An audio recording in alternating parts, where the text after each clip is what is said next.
Kaway-kaway, Team Rosa. Frequently asked questions naman po tayo from our follower, kay Sofronio Orense Enriquez. Shoutout sa iyo, Sofronio. Katanungan ni Sofronio ay ito: ano po ang code para sa automatic vehicle?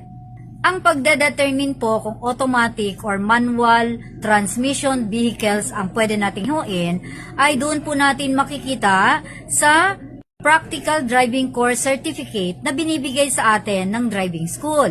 Kung napapansin ninyo, nakalagay po dyan dalawang column, MT and AT.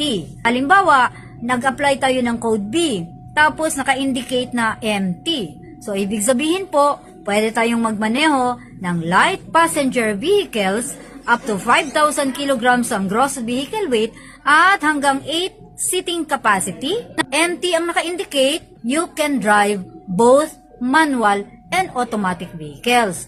Pero kung automatic transmission vehicles lang ang ating alamanihuin, ang PDC po na ating kukunin ay dapat may naka-indicate lang na AT. We are limited to driving automatic transmission vehicles. Whether yan po ay motorsiklo may sidecar, light passenger vehicles, at iba pa.